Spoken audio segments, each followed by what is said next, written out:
Good morning, everybody. Hope you're all well.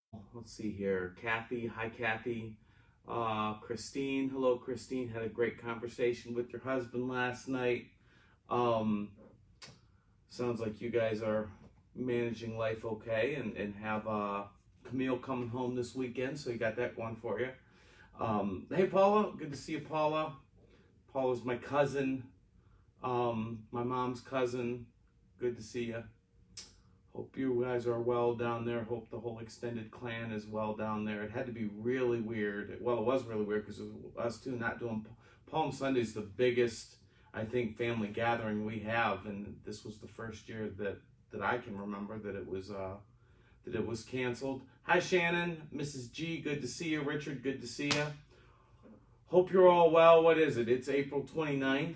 It's Wednesday. Hey, Tony. The Italian Stallion joining in. It is day 48 of the quarantine, which is just insane to think about that. 48 days. I will say though, good morning, Bianca. We're doing better. The Poindexter estate is doing better than I thought we would. If you would have told me, 60 days ago that you're going to spend 47 days together, I thought that there would only be one of us left alive. It would probably be my wife. But we're all doing relatively well. So, hey, Bill, good to see you. All right, so let's we're going to hang out in Mark 6 today. And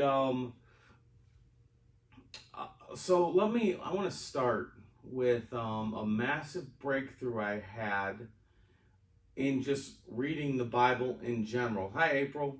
And I don't think that, Morning Mac, I don't think that I've talked about this in former episodes. Well, I kind of have, but not to this level. Hi, Karen, using these analogies. So I've learned in very recent years to think of the Bible more like, or at least certain places of the Bible, especially the stories within the Bible. And this was a major breakthrough, again, just in the past 5 years or so. Hi, Brittany, good to see you. Tim, hello. So when I was in college, I had a brilliant professor, a really good professor named Dr. Lawson. And I was talking with him. He's one, by the way, he got pictures of every single student, and memorized, hi, Allison, the whole freshman class by name, so that when you saw him in the hallway and you didn't know him, he was able to say, hey, Alex, and just very relational, just an incredible, inspirational dude. Anyway, he was asking me one day in the hallway, we were talking about movies, and I don't remember what I was, how we got to talking about that. And I said, my favorite movie is The Natural, with Roy Hobbs. Robert Redford was Roy Hobbs, and, hit the home run. He was baseball player, overcame adversity. Kristen, hello. Anyway, I love that movie, and he looked at me, and in his typical, with a tongue-in-cheek style, baseball? The Natural's not a movie about baseball. And I was like, what do you mean? He hits the home run, the lights bust open, he wins the game. And he says it's a movie about becoming who you were supposed to be and not letting anything distract you from that. He wasn't really who he was supposed to be until he was playing baseball in the last scene with his son in the field. Everything else was a distraction. Anyway, that was kind of a moment for me of wow, how you doing, Marcus? Hello, Marcus. I realized that not every movie is meant to be watched for quotes and for entertainment. There are certain directors who will tell a story, and the power of the movie becomes not in any one scene, but in where the story heads. So that's where if you look at The Godfather, which is my favorite movie now, and like many mafia movies, which Morning Stephanie, which get their they get their popularity from almost the dudes watch them for quotes and violence, and you see Sonny Corleone beat some dude with a trash can, and it's, oh man, that was a cool scene. But when you look at the flow of The Godfather or Goodfellas even, and you start to see between Coppola and Scorsese and those guys and how they tell stories, all of the violence leads to loneliness. All those guys end up in jail, end up divorced, end up where their kids won't speak to them, end up paranoid, end up murdered themselves. When you watch it scene for scene, you can get caught up in the tough guy quotes, things like that. But when you observe the arc of the movie and where it ends up, even The Irishman out on Netflix, where it ends up in places of deep loneliness and isolation. And then you start to see, okay, so what this author is saying, what this director's saying, what this movie is saying is violence, while glamorous and powerful in the moment. Good morning, Jackie. While glamorous and powerful in the moment, leads ultimately to loneliness, despair. It's its own kind of prison. It comes down upon itself.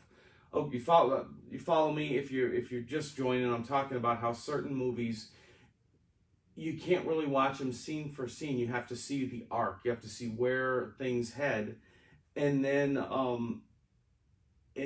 take in the message of the movie. And so maybe it's not a movie glorifying violence. Maybe it's a movie saying, look at where violence heads. It heads to isolation, destruction, chaos, loneliness, paranoia, all that. Okay, so things changed for me when I started to look at the Bible more like that. And this is tough for us to do these days because we are modern Western thinkers. We're used to being entertained by stories we read, or we read for bullet points. Like, tell me what to think, tell me what to believe, give it to me in quick bullet points. And the Bible is not a modern Western book. It was written by ancient Eastern people with ancient Eastern mindsets, and I believe now it very much, and this fits into, remember a few episodes ago, we talked about Jesus and his use of parables. And he says, I speak in parables so that having ears they might not hear and eyes they might not see. And essentially saying parables kind of withhold the whole story from people. You can only get the wisdom if you really go after it. And that's how God spoke with Moses, and he spoke to Moses straightforward, everybody else in riddles. We talked about how God will kind of withhold the greater truth, and that's reserved for people who really want to find it. And I've come now to believe that much of the Bible is written that way, where you get the story, but if you really want to get the wisdom, the ancient wisdom, the divine wisdom, you got to mine for it, okay? So I say that because we're going to dive into this story today, and it just kind of sits as a story wedged in between some Jesus stuff, and Jesus, this is the part where Jesus is kind of winning, where he's doing well and wowing crowds, and there's some of the more spectacular miracles. But then we get this weird story that almost seems out of place, and I think that we can either, like when I was growing up, I was very much just a Bible. I in middle school and high school, I was just a goner with the Bible. I loved it. I would sit in my room and read it for hours and read. As a 17-year-old, I had a subscription to Biblical Archaeological Review and Christianity Today, and I had commentaries, and I would just read commentaries. Hi, Marcy. And so I used to read stories for facts. Like, I felt like I want to memorize the stories. I want the facts of the story. And so if there's a story in there, it's meant to be memorized the facts are what you go after. Like it's just part of knowing history, almost like you're memorizing history. But now I think it's more important to look at the story for where are they headed, what are they saying, what's going on in the story, why is it there? It's probably not there just as a factual detail. They didn't have enough room on the scrolls. They didn't have enough resources available to just create content for the sake of creating content. It's probably there for a reason. What's the reason? Okay, now enough of all that. Here, this is. I'm going to start with 6:14. This is kind of long. Hang with me, and we'll get to the significance of it. King Herod had heard of all that Jesus was doing, and some people said John the Baptist has been raised from the dead. That's why these miraculous powers are at work in him. But others said he is Elijah, powerful figure from the Old Testament. Others said he's a prophet, like one of the prophets of old. But when Herod heard of it, this is the king within the province of the Jesus area under the emperor of the Roman Empire. So this is political. When Herod heard of it, he said, John, whom I beheaded, has been raised, for it was Herod who had sent and seized John and bound him in prison for the sake of Herodias, his brother Philip's wife, because he had married her. So Herod had a brother who had married this lady. For John had been saying to Herod, it's not lawful for you to have your brother's wife. And Herodias had a grudge against him and wanted him put to death, but she could not, for Herod feared John, knowing that he was a righteous and holy man. He kept him safe.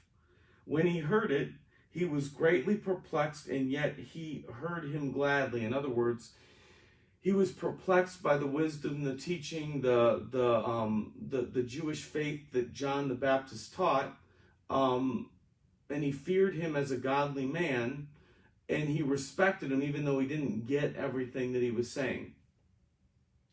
But an opportunity came when Herod, on his birthday, gave a banquet for his nobles and military commanders and the leading men in Galilee. For when Herodias' daughter came in and danced, she pleased the king and his guests. And the king said to the girl, ask me for whatever you wish, and I will give it to you. And he vowed to her, whatever you ask me, I will give you up to half my kingdom. And she went out and said to her mother, for what should I ask? And the mother said, the head of John the Baptist. That's how deep her grudge goes. That's how badly she wants this guy dead, that she could get half the kingdom, and she chooses the head of John the Baptist. Where am I at? What should I ask? The head of John the Baptist. And she came in immediately with haste to the king and asked him, saying, I want you to give me at once the head of John the Baptist on a platter. And the king was exceedingly sorry, but because of his oaths and his guests, he did not want to break his word to her. And immediately the king sent an executioner with orders to bring John's head. He went and beheaded him in prison, and brought his head on a platter, and gave it to the girl, and the girl gave it to her mother. When his disciples heard of it, they came and took his body and laid him in a tomb. Good night, children. Isn't that a weird story? Right? And then it just goes on to the next thing that Jesus is going to do. Wedged in these Jesus accounts is this strange story of the, hey coach, of the death of John the Baptist, imprisonment, beheading, political scheming, and that's it. And then his disciples came and they took his body, and on to the next thing. So, if that story is given to us just to memorize facts, there you go. But I suspect that that story is there for a reason, and it's up to us to mine it for its significance. So let me use this story as an example of how we can do this when we read Bible stories. One of the things that stands out to me about the death of John the Baptist is just the heartbreak of it all. John the Baptist's birth, he and Jesus were cousins, and his birth is told in many of the narratives, like of the Gospels. The nativity stories is what I was going for there, of the Gospels. And Elizabeth and Mary have a special relationship. Elizabeth was John the Baptist's mother. John the Baptist came from a mother and father who were very much in line with what God wanted. His father was a priest. Zechariah was a priest. And his birth was miraculously foretold, much like Jesus was. In the Old Testament, the book of Malachi, actually, Jesus says that there's a prophecy in Malachi foretelling the coming of John the Baptist. So obviously, you're a big deal when 400 years before you were born, the scriptures predict your coming, okay? John the Baptist became sort of a monk figure. He denied himself of all humanly pleasures and lived out in the wilderness. He did so to avoid any of the entrapments of wealth. He served God. He loved God. He was a prophetic voice. The people came to him to hear the truth. He was the person that God chose to, he was the first person that God revealed. He told John, there's going to be a special sign. You're going to see the Spirit of God descend in the form of a dove on the Messiah. And then you'll know that's him, and then you introduce him to the people. So John baptized Jesus. That's how important John was. He was the one who was chosen to baptize Jesus, to in many ways anoint him publicly. And then he tells all the people, this is the one who we've all been waiting for. Jesus would then go on to say that John, very few people born by humans are going to be greater than John the Baptist. Uplifts John. Now, also, John has his doubts. He has his moments when he sends his disciples and asks Jesus, are you really the one? Like there's a little bit of hesitation there. So we see in the midst of all the right circumstances or all the right choices that John made to give himself over to the will of God, even he has his moments of doubt. So when we have our doubts, we're David the Ivy, good to see you. We're in good company. When we have our doubts, we shouldn't expect life to be any different for us, because we haven't done the kinds of things John the Baptist did to set himself apart. And even he had his doubts. He spent his life as John died in his early 30s, so he wasn't with us long. He spent his life serving God, speaking for God, and yet he was imprisoned. He was in prison because he got caught up in a political scheme. He was in prison for speaking the truth. And we think this quarantine's bad. Like, I'm out of my mind on day 48, quarantined in a pretty nice house in a pretty nice neighborhood, and at a decent time of year. I can't imagine what it would be like being shackled in a dungeon. I would lose my mind. But he spent his last days there in a dungeon, and then from a scheme at a party, he was beheaded. It was a spectacle. He was humiliated, had on a platter, and then his disciples came and got him, and that's the end of the story. Like, isn't that heartbreaking? And so when I look at that and mine it, one of the things I get from that, and I talk about it often, and we've seen it already as a story, as a theme in the Gospels, in the Gospel of Mark, you can be right in the center of God's will and have nothing to show for it. And it doesn't mean that it's a reflection of your standing with God. We are so quick to say, I lost my job. What did I do to deserve this? Or that guy got that, or they backstabbed me and they got that, and now I got fired, or whatever. And we feel, we sulk and we say, what did I do to deserve this? Or why does the bad guy win? When really, I mean, just look at the narrative of the Bible. This is the ultimate story of the good guy. For lack of a better word, John got screwed.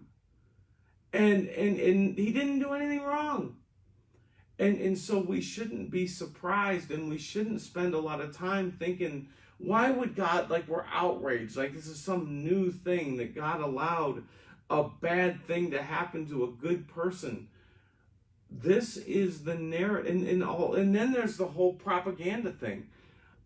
If you are, like, for people who struggle with, is the Bible just religious propaganda? Was it just some story invented to suck money out of people?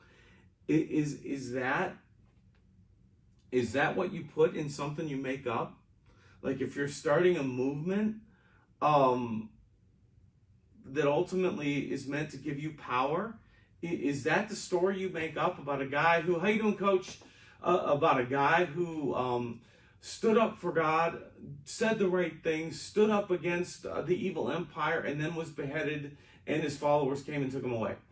Like, is that what you include in propaganda, to get people to follow your new made-up movement?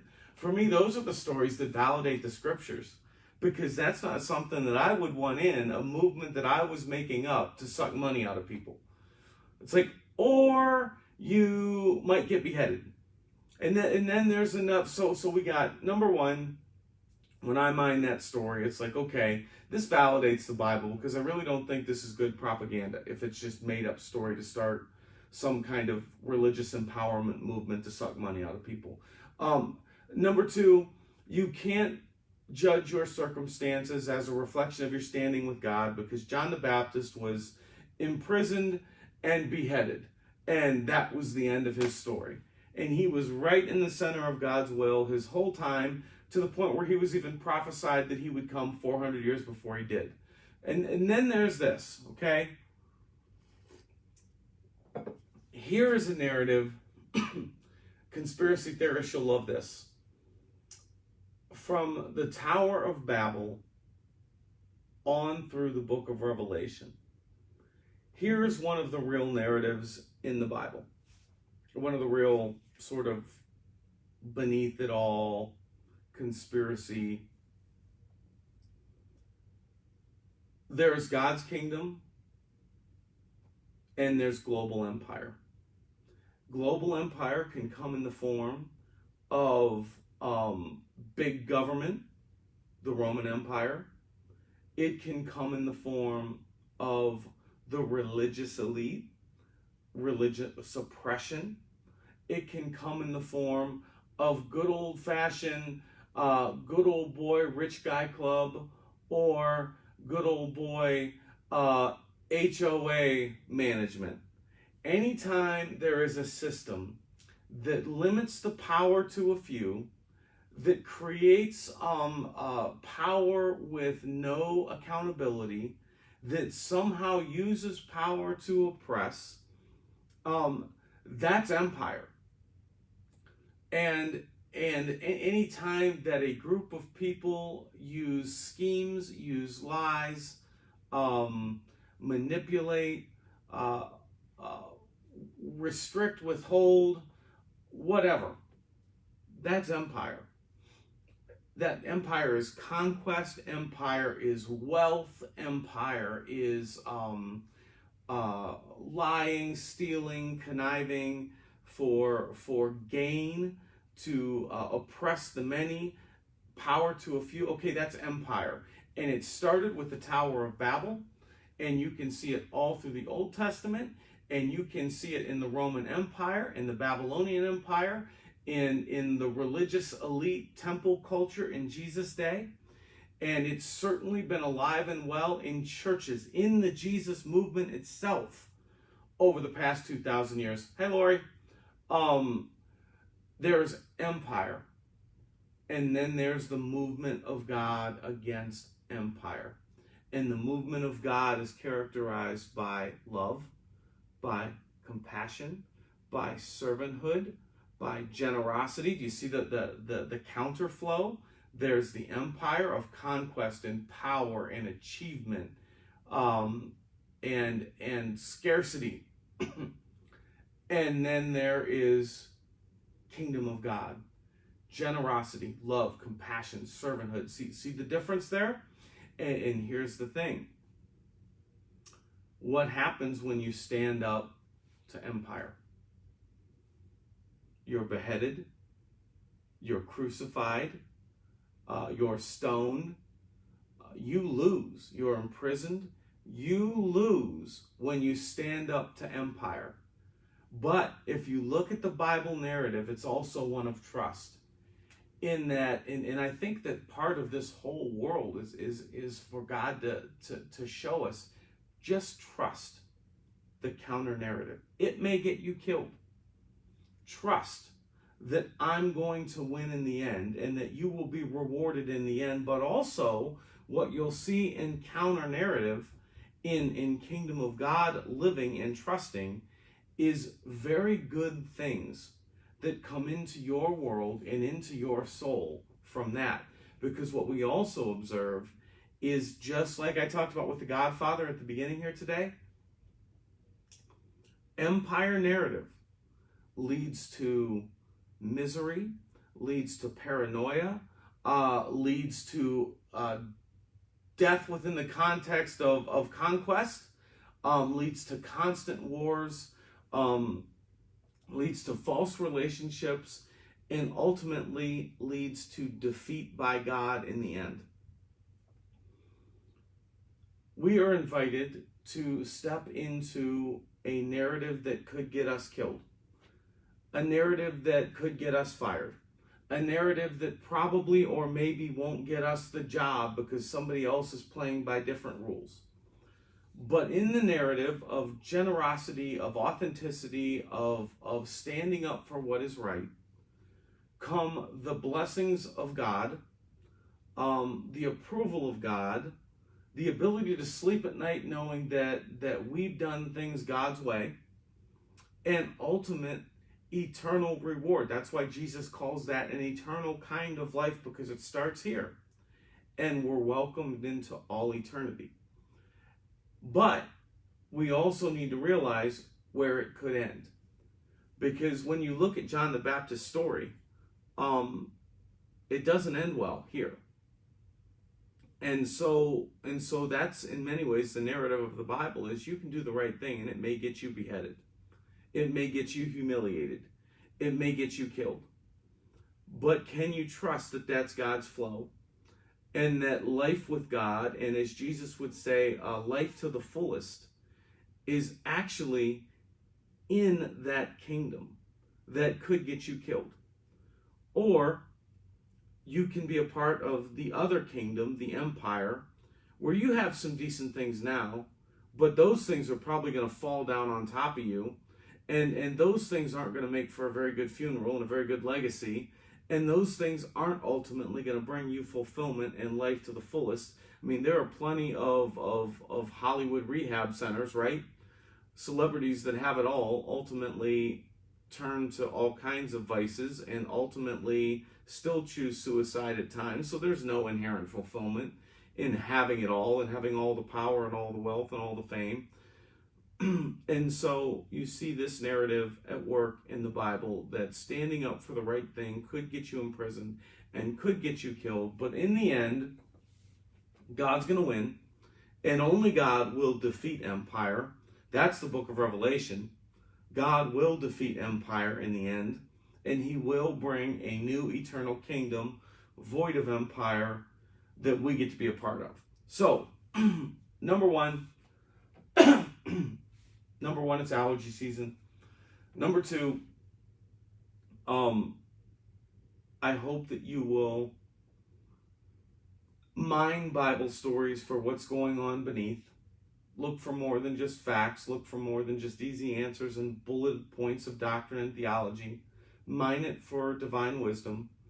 Number three, I hope that you'll learn from John the Baptist and never be tempted to evaluate your circumstances in life as a reflection of your standing with God. Some of the people who were most in line with God in scriptures had the least here on earth. I hope you'll choose to fight empire and empire thinking with kingdom of God values and trust that flow. And I hope you'll just sort of trust God's narrative versus your current circumstances. and that ultimately this flow that we're caught up in will end in justice, in peace, and in reward for those who fight to do the right thing. We'll talk tomorrow about, what story are we on tomorrow? Tomorrow we are on a story about multiplication. We're going to talk about a moment when Jesus fed the 5,000, starting with a simple question. What do you have? So we'll do that tomorrow at 9 a.m. Have a good rest of the day.